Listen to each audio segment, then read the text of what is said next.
Hello, সবাইকে স্বাগত জানাচ্ছি নতুন একটা পর্বে। ভাবলাম আমার এই সিলি কার্টুন আঁকা দেখাতে দেখাতে কিছু কথা বলি। কেরিয়ার শুরু থেকে কিন্তু আমি একজন কার্টুনিস্ট, সেটা কিন্তু একটা লম্বা সময় ধরে, প্রায় 13 বছরের জার্নি। আর এখন হয়তো বা কার্টুনটা অত নিয়মিত আঁকা হচ্ছে না, বাট আমি কিন্তু মনে প্রাণে একজন cartoonist and I really love it. কারণ কার্টুন একটা হচ্ছে আমার একটা এখন রিলিফের জায়গা বা ব্রিদিং স্পেস।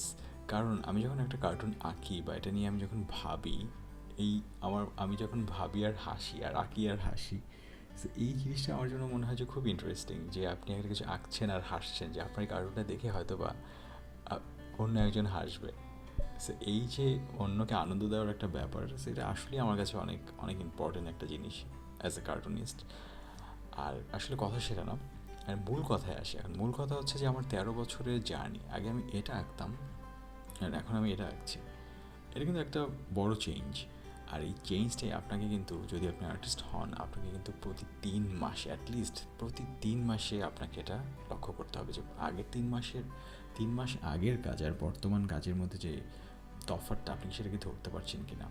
বা আপনি কি আপনার 3 মাস আগের কাজ দেখে নিজেই নিজে লজ্জা পাচ্ছেন যে ও 3 মাস আগে আমি কী আঁকতাম আর এখন আমি কী আঁকছি। যদি সেটা হয় তাহলে তো ইটস এ গুড নিউজ, 3 মাস আগের কাজে কিছু ভুল ছিল আর এখন আপনি সেটা ধরতে পারছেন। বাট আপনি যদি ধরতে না পারেন, দিস ইজ অ্যালার্মিং। আপনাকে কিন্তু তাহলে ভাবতে হবে আপনার কাজের প্রসেস নিয়ে, কাজের ধরন নিয়ে, কীভাবে ডেভেলপ করতে হয় বা কী করলে কী হবে, সেটা আপনাকে খুঁজে বের করতে হবে। আর এই জিনিসটা রুটিন ওয়াইজ করতে হবে। আর একটা জিনিস আপনি করতে পারেন, সেটা হচ্ছে যে 3 মাস আগের কাজটাকে আপনি রিড্র করতে পারবেন, যে আপনি আগের কাজের ভুলটা ধরতে পারছেন কিনা। আর এটা একটা ইজি ওয়ে টু নো যে আপনার আগের কাজ আর এখন কাজের মধ্যে তফাৎটা কী, এটাই। আর এই পুরো কার্টুনটা আঁকতে কিন্তু আমার 15 মিনিট সময় লাগলো। 15 মিনিট আঁকলেও এর চিন্তাটা কিন্তু অনেক বড় একটা সময় নিয়ে নেয়।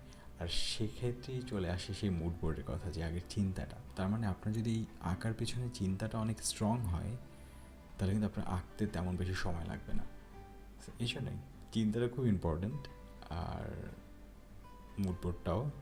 সো চিন্তা করতে থাকুন, আঁকতে থাকুন, ভালো থাকুন।